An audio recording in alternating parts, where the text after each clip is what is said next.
जय हिंद दोस्तों। मैं कमलेश सर। हम लोग आज इस टॉपिक में बौद्ध धर्म देखा जाएगा और बौद्ध धर्म के संस्थापक देखा जाएगा और जो इसके फाउंडर हैं यानी संस्थापक हैं उनकी लाइफ हिस्ट्री हम लोग देखेंगे। इसके बाद बौद्ध दर्शन देखा जाएगा। ओके, तो न्यू हिस्ट्री वाले चैनल में आप लोगों का वेलकम है। आइए हम लोग इसको आगे बढ़ाते हैं और LT GIC प्रवक्ता, TGT, PGT, UGC net, JRF assistant professor, आप इस टीचिंग लाइन से संबंधित जो भी आप तैयारी करते हो उसके लिए बहुत इंपॉर्टेंट है और हम लोग डिस्कशन करते हुए चलेंगे। ओके, तो आइए हम लोग प्रारंभ करते हैं। यहाँ पर बौद्ध धर्म। ओके, अब इसमें पहला पॉइंट ये हम लोगों को देखना है कि बौद्ध धर्म प्रारंभ कब हुआ।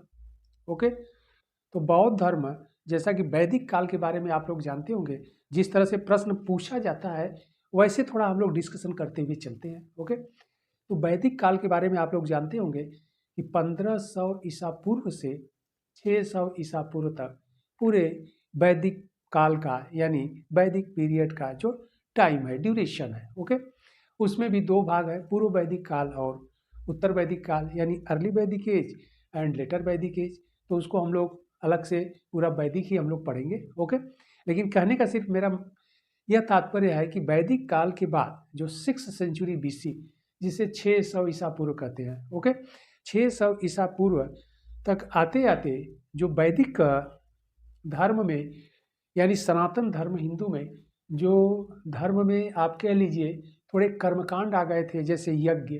ठीक है, यज्ञ अच्छी बात है, अनुष्ठान के रूप में था, लेकिन उसमें बलि प्रथा जो आ गया था। ओके, और इसके बाद समाज में थोड़ा दूरी आ गई थी। जो वर्णाश्रम व्यवस्था जो वर्ण व्यवस्था थी वह जाति पर आधारित हो गई, कन्वर्ट हो गया। तो समाज धीरे धीरे क्लोज सिस्टम की तरफ बढ़ने लगा और धर्म के क्षेत्र में भी कर्मकांड व्याप्त हो गए।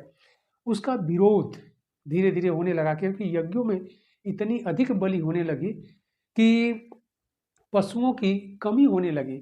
और उस समय जो कृषि कार्य, एग्रीकल्चर के क्षेत्र में और फिर आवागमन के क्षेत्र में, बैलगाड़ी इत्यादि के क्षेत्र में जो पशुओं की ज़रूरत थी उसमें कमी आने लगी, जिसके कारण एक विरोध का तत्व प्रारंभ हुआ। और एक विरोध प्रारंभ हुआ किन क्षेत्रों से? उत्तर पूर्व के क्षेत्रों से। और उत्तर पूर्व का क्षेत्र कि पूर्वी उत्तर प्रदेश कह लीजिए अथवा बिहार की भूमियों से। ओके, और सबसे पहला जो सनातन धर्म हिंदू का जो विरोध किया गया वह है क्षत्रिय वर्ण के द्वारा, क्योंकि आप जानते हैं कि जैन और बौद्ध या दोनों ही जो सेक्ट हुए यानी संप्रदाय का ओरिजिन हुआ, इसके फाउंडर क्षत्रिय लोग थे। इस बात को आप अच्छी तरह से जानते रहिएगा। ओके, यानी ब्राह्मण वर्ण के बाद क्षत्रिय वर्ण, वैश्य वर्ण और शूद्र वर्ण। तो क्षत्रिय वर्ण के द्वारा विरोध प्रारंभ किया गया क्योंकि दोनों के फाउंडर क्षत्रिय थे। ओके, तो इस रूप में आइए कि 6ठी शताब्दी ईसा पूर्व में आकर के बौद्ध धर्म का भी ओरिजिन हुआ। जैन को भी हम लोग देखेंगे, बौद्ध धर्म का ओरिजिन हुआ। और बौद्ध धर्म के ओरिजिन के पीछे रीजन क्या है? जो सनातन यानी वैदिक काल में के अंत तक आते आते, उत्तर वैदिक काल के अंत तक आते आते जो वहाँ विकृतियाँ, अब एक शब्द में सब ले लीजिए, समायोजित कर लीजिए, जो कथन कारण के क्वेश्चन आते हैं, विकृतियाँ जो व्याप्त हो गई थी उनके विरोध में। ओके, तो यहाँ पर इंड अप करिए। अब आया जाए हम लोग बौद्ध। तो यह रीजन है, यह कारण है ओरिजिन के पीछे। ओके, तो यह बौद्ध धर्म पर हम लोग आ जाए, बौद्धिज्म पर। अब यहाँ पर पहला प्रश्न आपसे जो बनता है कि इसके जो बौद्ध धर्म के जो फाउंडर थे महात्मा बुद्ध, यहाँ पर हमने लिखा भी है महात्मा बुद्ध, पूरा नाम उनका है महात्मा गौतम बुद्ध। ओके, इनके बचपन का नाम सिद्धार्थ है। ओके, इनके बचपन का नाम सिद्धार्थ है और गौतम शब्द इसलिए लगा क्योंकि इनका गोत्र गौतम है। ओके, तो इनका पूरा नाम हमने केवल महात्मा बुद्ध लिखा है, लेकिन आप लोग लिख लीजिएगा महात्मा गौतम बुद्ध, बौद्ध धर्म के संस्थापक अथवा फाउंडर। ओके, अब टू दी पॉइंट हम लोग आगे बढ़ते हैं, फिर डिस्कशन भी हम लोग करते रहेंगे। तो इनका जन्म के बारे में हम लोग देख लेते हैं। इनका जन्म 563 ईसा पूर्व, ईसा पूर्व से तात्पर्य है BC। ओके, हम लोग डेट में डिस्कशन किए हैं, उसको आप लोग देख लीजिएगा। और इनकी मृत्यु जो है 483 ईसा पूर्व में हुई, यानी BC में हुआ, सब BC में रहेगा, ईसा पूर्व में हुआ। और इस प्रकार कभी कभी प्रश्न ये आपसे पूछ देता है कितने वर्ष ये जिंदा रहे, तो 80 वर्ष जिंदा रहे। इस बात को भी आप लोग ध्यान रखिएगा कि महात्मा गौतम बुद्ध 80 वर्ष तक जीवित रहे। ओके, ये पॉइंट हो गया। आगे हम लोग बढ़ते हैं। इनका जन्म स्थान अब ले लेते हैं। जन्म स्थान लुम्बिनी है। लुम्बिनी जो पड़ता था कपिल वस्तु के रियासत के अंतर्गत था, तो कपिल वस्तु रियासत के अंतर्गत लुम्बिनी था। और वर्तमान में यह देखा जाए तो नेपाल में पड़ता है, यानी नेपाल देश में है ये लुम्बिनी। ओके, और वर्तमान में अगर मौर्य काल में आप पढ़ेंगे तो रूमिन देई नामक स्थान है, और वहाँ पर सम्राट अशोक भी गए थे, वहाँ पर अभिलेख भी पाया गया है। निगाली सागर या निगलियोवा भी है। ओके, तो अशोक ने यात्रा किया था, तो मौर्य साम्राज्य को हम लोग बाद में देखा जाएगा, मिक्स हम लोग नहीं करेंगे। ओके, क्लियर आप लोग रहे। तो वर्तमान में क्या है, जन्म स्थान लुम्बिनी यानी नेपाल, रियासत कपिल वस्तु। इनके पिताजी कपिल वस्तु रियासत के क्या थे, राजा थे। ओके, किंग थे। और इनके बचपन का नाम, यानी महात्मा गौतम बुद्ध के बचपन का नाम सिद्धार्थ था। ये बात आपसे एग्जाम में पूछा जाता है। ओके, अब इनके नेम ऑफ फादर पर आया जाए। इनके पिता का नाम शुद्धोधन था। ये आपसे पूछा जाता है एग्जाम में, और यह शाक्य कुल के थे। इसका मतलब पिता शाक्य कुल के थे या शाक्य वंश के थे। तो महात्मा गौतम बुद्ध अथवा सिद्धार्थ बचपन का जो उनका नाम है, तो यह भी किस वंश के रहेंगे, शाक्य कुल के। ओके, तो शाक्य कुल के क्षत्रिय थे, ध्यान रखना है। तो क्षत्रिय वर्ण से बिलोंग करते थे, इनका कुल था शाक्य। तो पिता का नाम शुद्धोधन, राजा थे कहाँ के, कपिलावस्तु के। और जो मेन इनका सेंटर था, इन लोगों का जो महल था वह लुम्बिनी स्थान पर था। ओके, आगे बढ़ते हैं। मदर नेम वाज, माता का नाम महामाया था। अब आपसे एग्जाम में कई बार पूछा गया है कि माता जो थी कोलीय वंश से थी। यही पूछा गया है कि इनकी माता जी जो महामाया थी, या माया देवी भी आप कहीं कहीं बुकों में पढ़ लेंगे, कोई दिक्कत नहीं है। तो महामाया देवी या महामाया यह कोलीय वंश की थी। ओके, आगे बढ़ते हैं हम लोग। अब इनकी वी माता या मौसी या स्टेप मदर जी भी जिसे कहते हैं, ओके, उनका नाम प्रजापति गौतमी था। अब यहाँ पर प्रश्न यह आता है कि यह प्रजापति गौतमी मौसी क्यों आ गई। तो इतना आप लोग जानते रहिएगा कि सिद्धार्थ यानी महात्मा गौतम बुद्ध का जब जन्म हुआ, तो जन्म के 7 दिन पश्चात इनके माता की मृत्यु हो गई, यानी सिद्धार्थ के माता की मृत्यु हो गई। तो फिर इनका पालन पोषण इनके मौसी के द्वारा किया गया। अब मौसी क्यों आई, क्योंकि आज भी होता है कि अगर स्त्री की मृत्यु हो जाती है, बच्चों छोटे छोटे हैं न भी हों, तब भी लोग दूसरा विवाह कर लेते हैं, क्योंकि गृहस्थ आश्रम में परिवार का देख रेख, घर का देख रेख कौन करेगा। तो इसलिए कि इनके मौसी जी से इनके पिताजी ने विवाह कर लिया फिर, और इनकी मौसी यानी विमाता मौसी प्रजापति गौतमी जब आई, तो वह सिद्धार्थ यानी महात्मा गौतम बुद्ध का पालन पोषण की। ओके, तो इसीलिए मौसी का यहाँ प्रसंग है। क्लियर बात है, आगे बढ़ते हम लोग। अब रह गई बात कि इनका विवाह 16 वर्ष में हो गया था। इतना जल्दी विवाह क्यों कर दिए, तो विवाह के पीछे भी एक कारण है, क्योंकि जब यह सिद्धार्थ यानी महात्मा गौतम बुद्ध माँ के गर्भ में थे यानी कोख में थे, ओके, तो एक बार उन्होंने स्वप्न देखा था। हालांकि कहानियाँ बहुत हैं, लेकिन मैंने आप लोगों को बहुत शार्ट में बताएंगे, नहीं तो बहुत लेंदी हो जाएगा। क्लास में ये सब चीज़ें ज़्यादा डिटेल से होता है। तो एक बार उन्होंने स्वप्न देखा। स्वप्न क्या देखा कि वह हिमालय के एक मानसरोवर में, ओके, स्नान कर रही हैं, और उनके साथ दिगाग्धी यानी बलशाली राजा भी स्नान कर रहे हैं। और फिर एक ऐरावत यानी हाथी आता है और अपने सूंड में एक कमल का फूल लिए हुए, और फिर इनकी माता यानी महामाया देवी के कुक्ष यानी कोख में रख करके वो चला जाता है। तो यहाँ पर जब सुबह हुआ, तो यह स्वप्न जब यह महात्मा गौतम बुद्ध के पिता शुद्धोधन को जब बताई यानी सुनाई, तो वह ज्योतिषियों और विद्वानों को बुलाए, और उन विद्वानों ने इनका जन्म नहीं हुआ था तभी इनकी भविष्यवाणी उन लोगों ने द्वारा कर दिया गया। ओके, भविष्यवाणी क्या किया गया कि बालक पुत्र का जन्म होगा, यानी पुत्र रत्न की प्राप्ति होगी। और 2 बातें हैं। फर्स्ट, एक तो वह बहुत बड़ा राजा होगा, ओके, अथवा दूसरा ऑप्शन क्या उन लोगों ने दिया कि नहीं तो वह एक सन्यासी भी होगा और बहुत बड़ा सन्यासी होगा। तो ये पॉसिबिलिटी यानी संभावना अभिव्यक्त कर दिए, एग्जैक्ट नहीं बताए कि वह सन्यासी ही होगा या राजा होगा, कोई बात नहीं है। तो पिता को इस बात की खुशी थी कि ठीक एक बलशाली और वीर राजा होगा तो अच्छी बात है, हमारे साम्राज्य को आगे बढ़ाएगा। समय की मांग थी, उस समय राजतंत्र था, तो राजा का पुत्र अगर एक बलशाली वीर योद्धा सम्राट हो तो ये तो अच्छी बात है। लेकिन दूसरा पक्ष क्या था, पहलू क्या था कि अगर वह सन्यासी हो गया तो सन्यासी हो जाएगा तो साम्राज्य का क्या होगा, क्योंकि पिता के उत्तराधिकारी यही थे। यह चिंता थी, इसलिए इनको बचपन से ही भौतिक जीवन में, सांसारिक जीवन में सारी सुख सुविधाओं के साथ इनका पालन पोषण किया गया। और तो सिद्धार्थ के पिता ने 16 वर्ष की उम्र यानी अवस्था में इनका विवाह कर दिया। और विवाह किससे किया, इनकी पत्नी का नाम यशोधरा, तो राजकुमारी यशोधरा के साथ इनका विवाह हो गया। और फिर 20 वर्ष की अवस्था में इन्हें एक पुत्र रत्न की प्राप्ति हुई जिसका नाम राहुल था। ओके, तो यह बातें बहुत इंपॉर्टेंट है, टू द पॉइंट है, आप लोग नोट्स भी कर लीजिएगा क्योंकि एग्जाम में सारे प्रश्न पूछे जाते हैं। 16 वर्ष में विवाह, पत्नी का नाम यशोधरा और 20 वर्ष की अवस्था में पुत्र की प्राप्ति हो गई, पुत्र का नाम राहुल रखा गया। ओके, आगे बढ़ते हैं हम लोग। इसके बाद यहाँ पर गृह त्याग 29 वर्ष की उम्र में उन्होंने क्या कर दिया, गृह त्याग कर दिया।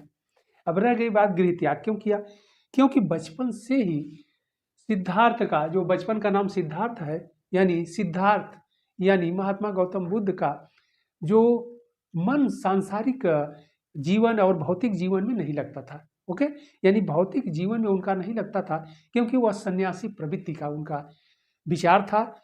और संत जो ऋषि मुनि थे उनके संगत में रहना उनको ज़्यादा अच्छा लगता था।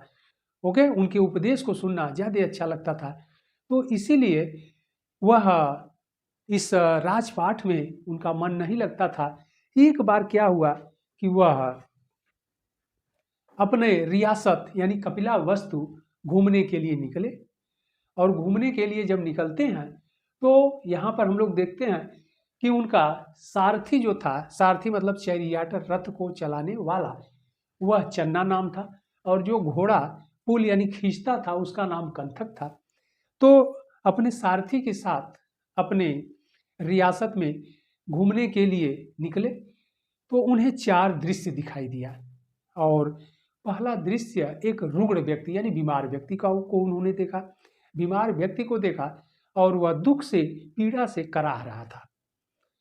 तो वह अपने सारथी से पूछे कि इसको क्या दिक्कत है, तो उसने बताया कि सर ये बीमार है, रुग्ण है, बीमार है और यह पीड़ा से कराह रहा है।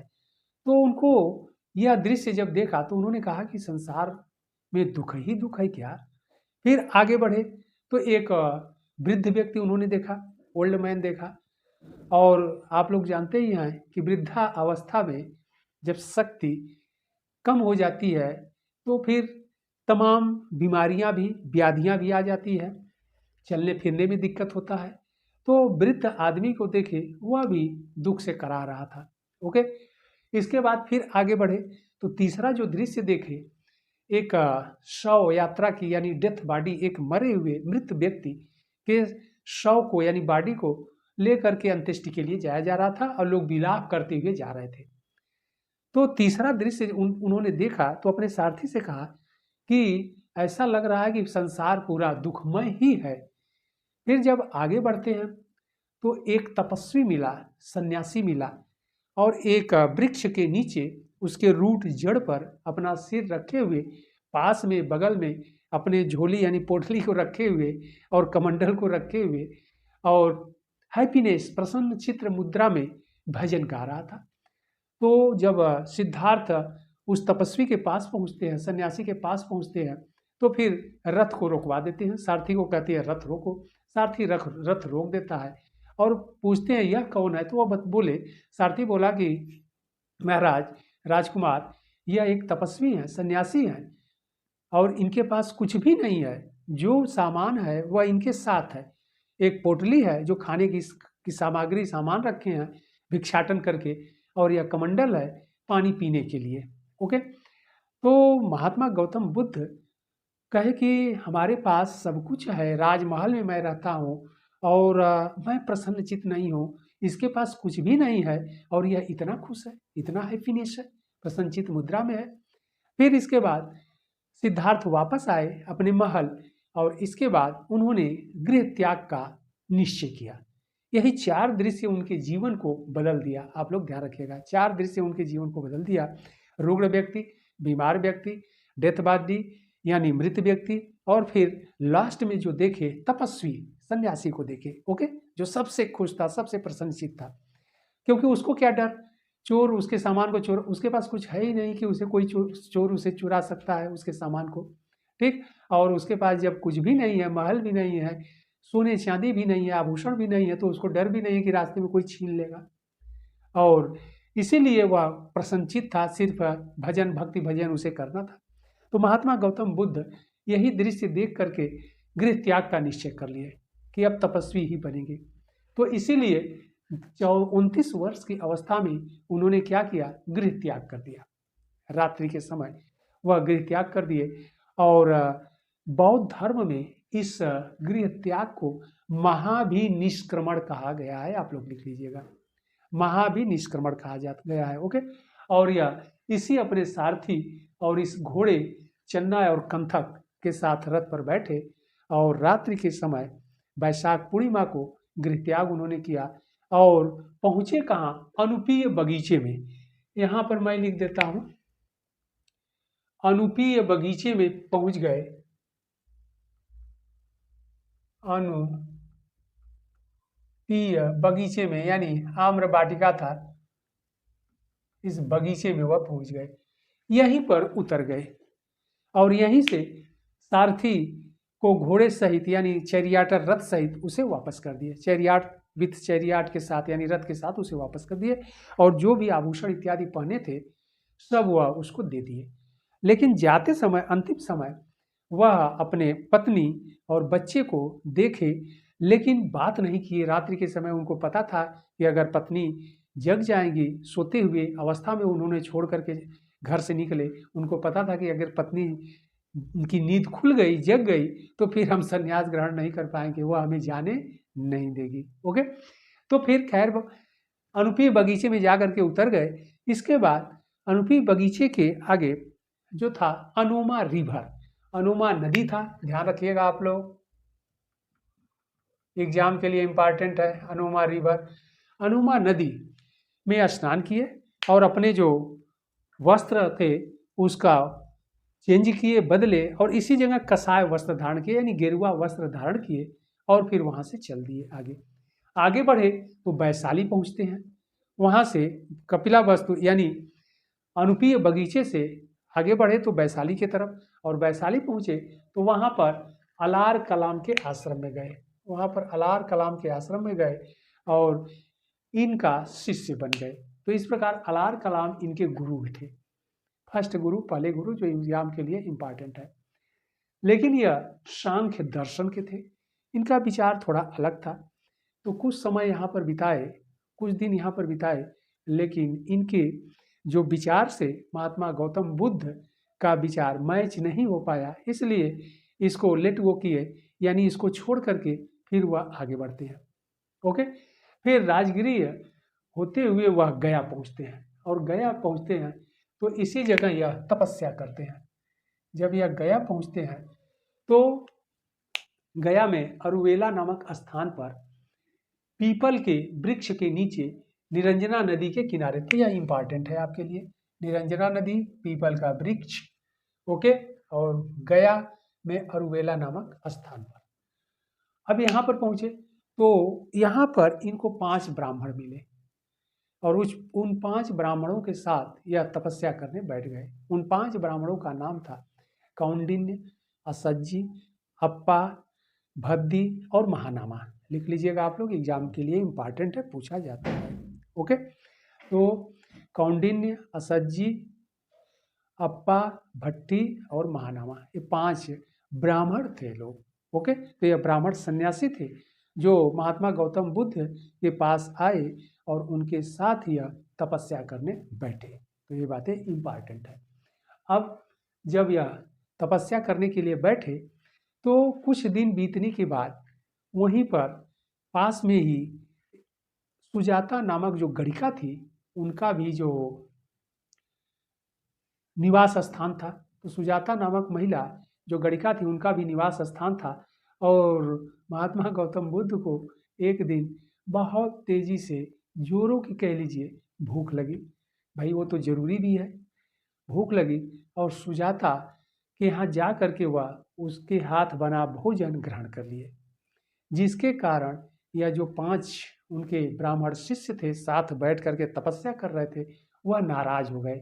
नाराज इसलिए हो गए क्योंकि अपने शिष्यों से कुछ नियम बनाए थे कि स्त्रियों से दूर रहो, ओके, ऋणी व्यक्तियों से दूर रहो, इसके बाद असाध्य रोग से पीड़ित व्यक्तियों से दूर रहो।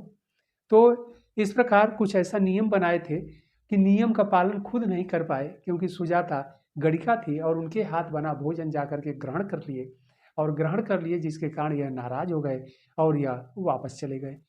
ओके, छोड़ करके वापस, या 5 सन्यासी छोड़ करके कहाँ चले गए?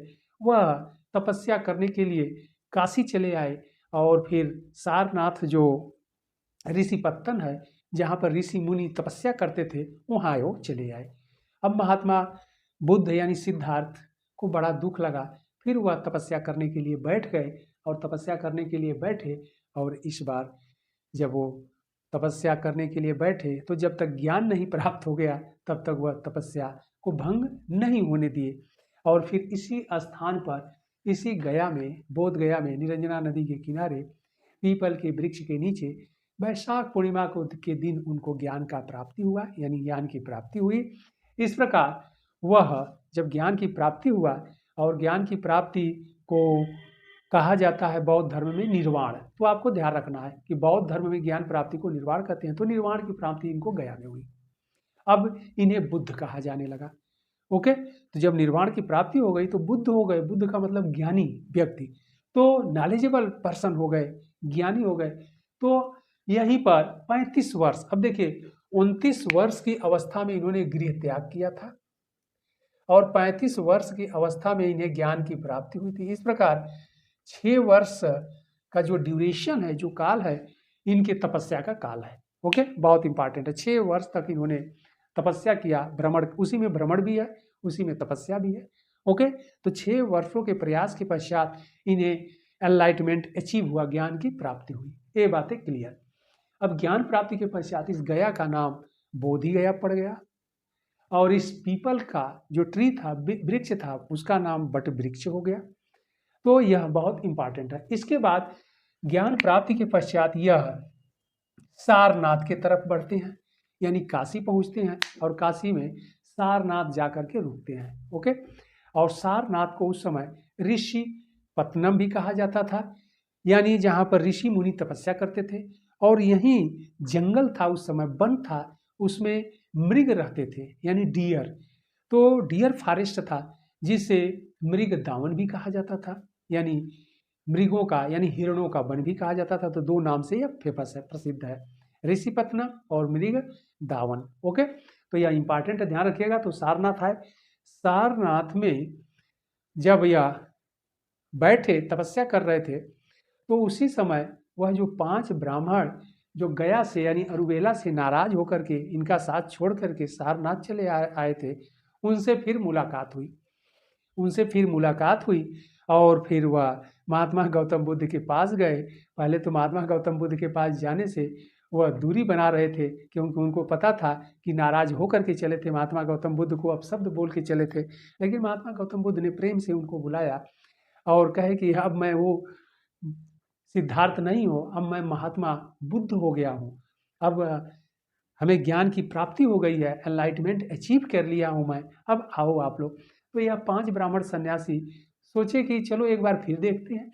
तो और यह 5 ब्राह्मण सन्यासी वही कौंडिन्य, असज्जी, अप्पा, भट्टी और महानामा को यहाँ पर पहला उपदेश दिए। इन्हीं 5 ब्राह्मणों को वे अपना पहला उपदेश दिए, यानी बौद्ध धर्म का प्रथम उपदेश सारनाथ में दिए, एग्जाम का क्वेश्चन, और उन्हीं 5 ब्राह्मण सन्यासियों को दिए। ओके, तो यह बहुत इंपॉर्टेंट है। और इस प्रथम उपदेश को बौद्ध धर्म में धर्म चक्र प्रवर्तन कहा जाता है।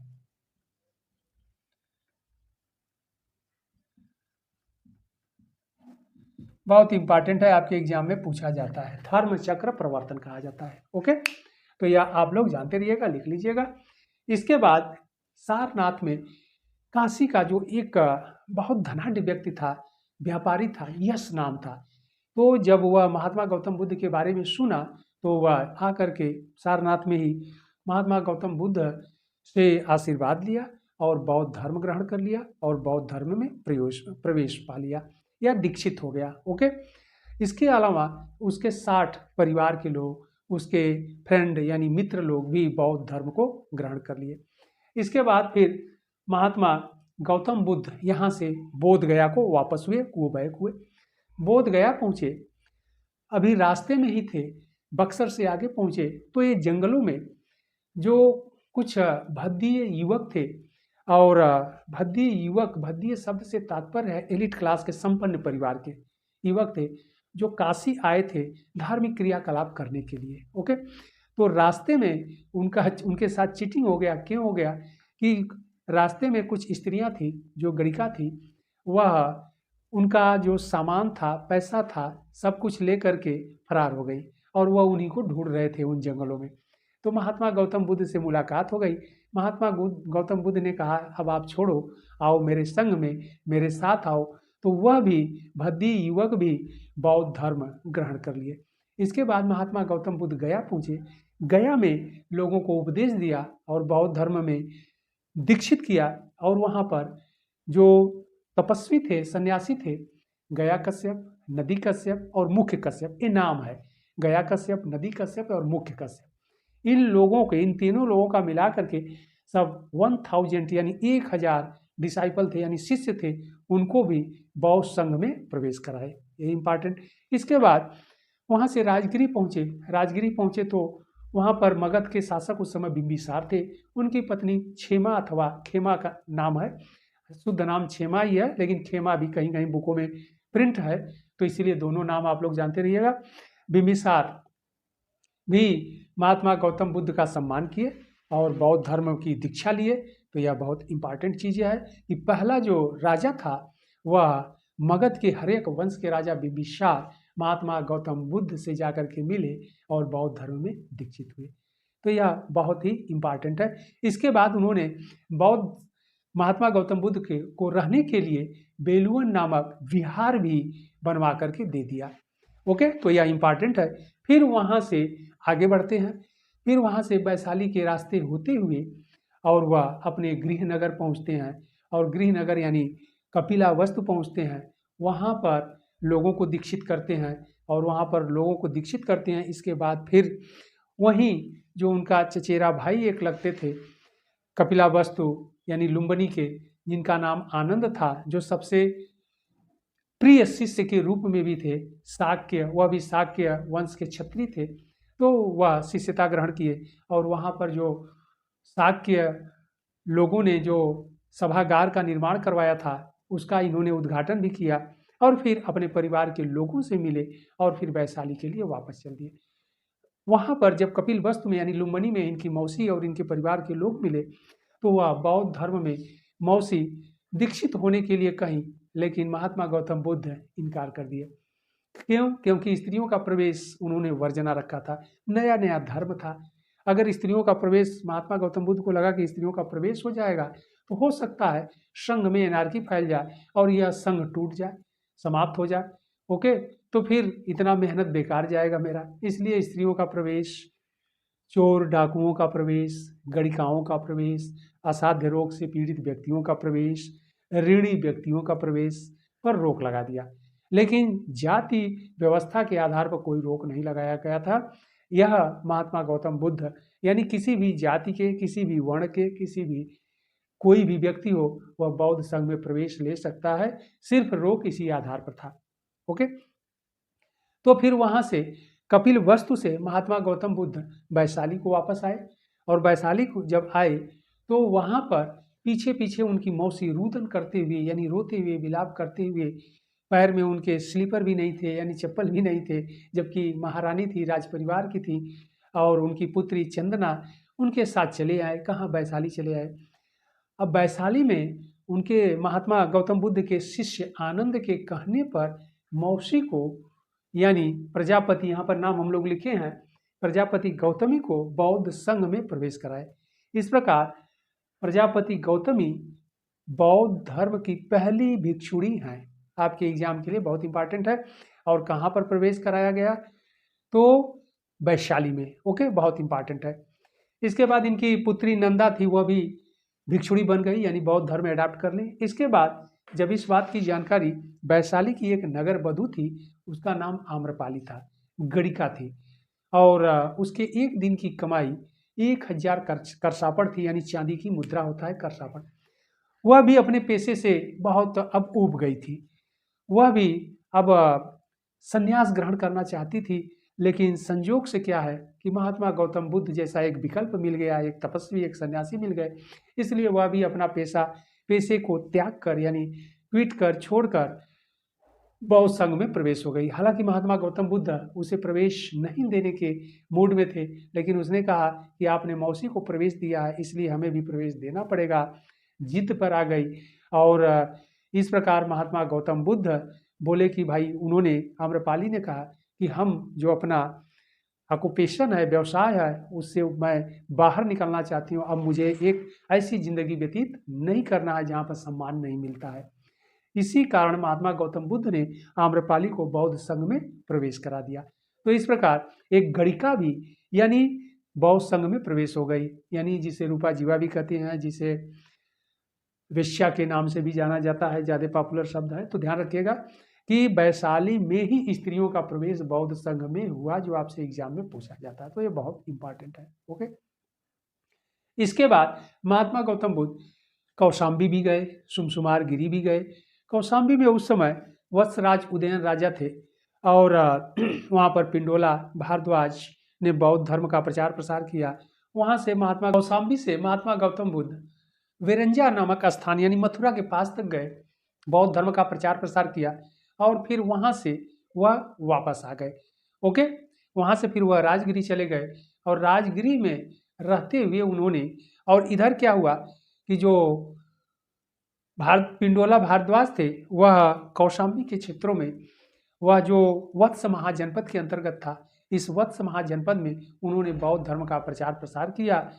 ओके, तथा उदयन ने बौद्ध भिक्षुओं के रहने के लिए घोषिताराम विहार बनवा करके दान दे दिया बौद्ध संघ को। तो यह बहुत इंपॉर्टेंट है। इसके बाद महात्मा गौतम बुद्ध चंपा पहुंचे, यानी मालिनीपुर पहुंचे। पुराना नाम चंपा का मालिनीपुर मिलता है पुराणों में हमारे। तो मालिनीपुर पहुंचे, और वहां पर फिर बौद्ध धर्म का प्रचार प्रसार करते, वहां से फिर श्रावस्ती की तरफ प्रस्थान किए, क्योंकि श्रावस्ती के जो राजा थे वह कौशल महाजनपद के अंतर्गत था, और कौशल महाजनपद की राजधानी श्रावस्ती थी। श्रावस्ती के राजा प्रसेनजीत थे। प्रसेनजीत ने महात्मा गौतम बुद्ध को आमंत्रित किया, और महात्मा गौतम बुद्ध श्रावस्ती गए, और श्रावस्ती में सबसे अधिक समय तक, यानी 21 वर्षों तक वह कौशल राज्य में बौद्ध धर्म का प्रचार प्रसार किया। बहुत इंपॉर्टेंट है कि सबसे अधिक समय तक अगर बौद्ध धर्म का प्रचार प्रसार महात्मा गौतम बुद्ध के द्वारा किया गया, तो वह कौन सा क्षेत्र था, कौन सा जनपद था, कौन सा महाजनपद था? तो वह कौशल महाजनपद था। तो राजा प्रसेनजीत, जो कौशल के राजा थे, वे और उनके परिवार के लोग, साथ वहाँ की जनता भी बौद्ध धर्म अपना ली, यानी बौद्ध धर्म में दीक्षित हो गए। इसके बाद 21 वर्षावास, यानी 21 वर्षा काल वहाँ व्यतीत किए, जो आपसे एग्जाम में पूछा जाता है। आगे जो सबसे इंपॉर्टेंट बात है, यहाँ पर एक डाकू भी था, उसका नाम था अंगुलीमाल। अंगुलीमाल जो डाकू था, वह, उसकी विशेषता यह थी कि लोगों को मार करके उनकी उंगलियां, फिंगर यानी काट करके उनका नेकलेस यानी हार बना करके पहनता था। तो वह भी, उससे भी महात्मा गौतम बुद्ध की एक दिन मुलाकात हो गई, और वह भी महात्मा गौतम बुद्ध के प्रभाव में आ करके जो अपना लूट मार का पेशा था उसका परित्याग कर दिया, और बौद्ध धर्म अपना लिया, यानी बौद्ध संघ में प्रवेश हो गया। तो एक डाकू भी बौद्ध संघ में एंट्री ले लिया, यानी बौद्ध भिक्षु बन गया, और वह कहाँ पर, श्रावस्ती में। ओके, तो यह बहुत इंपॉर्टेंट है। इसके बाद हम लोग देखते हैं कि श्रावस्ती में रहते हुए महात्मा गौतम बुद्ध को मल्ल महाजनपद का एक लुहार था, उसका नाम था चुंग लुहार।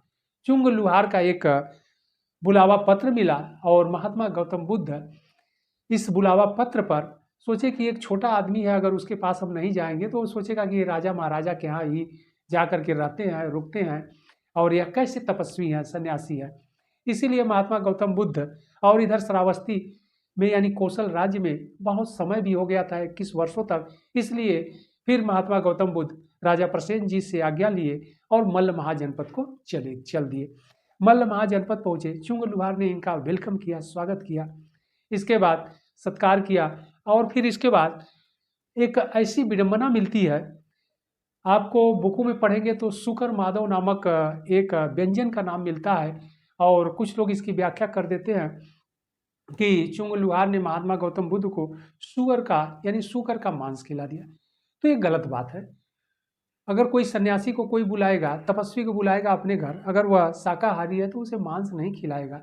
ओके, क्योंकि महात्मा गौतम बुद्ध इतनी पॉपुलर पर्सनालिटी थी, उनके शिष्य साथ हैं, सब कुछ है, तो उनको सुअर का मांस तो नहीं खिला सकता। ओके, लेकिन शुकर माधव शब्द मिलता है, जिसका जो प्रयोग है आधुनिक विद्वानों के द्वारा किया गया है।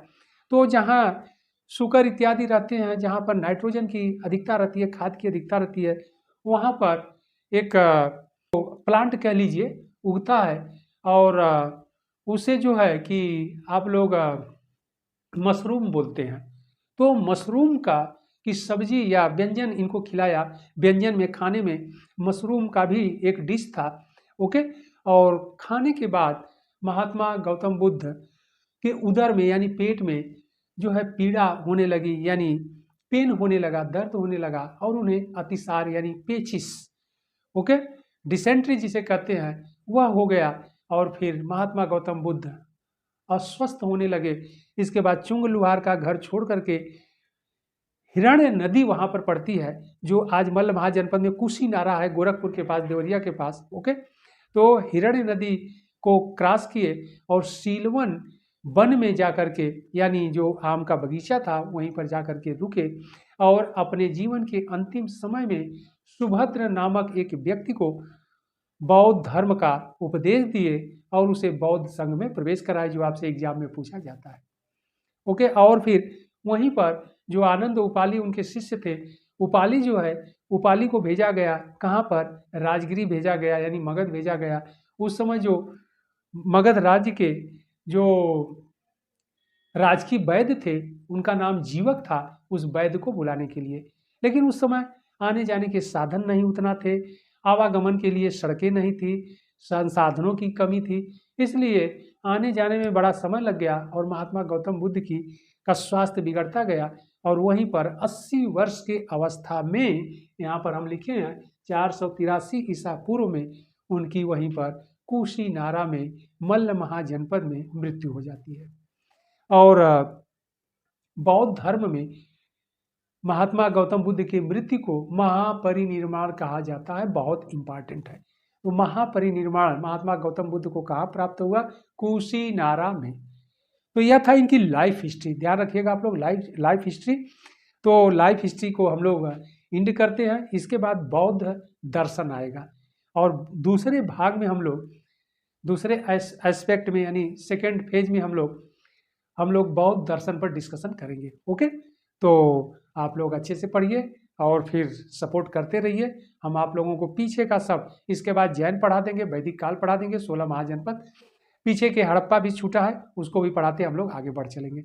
ओके, प्रयास मेरा यही है कि कंटिन्यू हम आप लोगों को क्लास दे दें। ओके, और जो लोग प्रयागराज में है पढ़ना चाहते हैं तो हमारे इंस्टीट्यूट आ सकते हैं। प्रयागराज में जो है कि इंदिरा इंस्टीट्यूट, जो सलोरी शुक्ला मार्केट में है, नीचे दिए गए नंबरों पर भी कांटेक्ट करके आकर के आप लोग पढ़ सकते हैं। शुल्क का कोई प्रावधान नहीं है, आप आइए, जो ज्ञान है आप ले लीजिए। आप लोग आएंगे तो और वेलकम है, अच्छा है, और डिटेल क्लास में पढ़ाया जाता है। और यहाँ तो फिर बहुत डिटेल पॉसिबल नहीं है, बड़ा समय लग जाएगा, आप लोग भी ऊब जाएंगे 2-2 3-3 घंटे, तो इसलिए फिर भी प्रयास हम करते हैं कि जितना मैक्सिमम अधिक से अधिक आपके एग्जाम में क्वेश्चन बनते हैं आते हैं, हम पढ़ाते रहें। ओके, तो फिर इसके बौद्ध दर्शन में हम लोग मिलते हैं। धन्यवाद। जय हिंद।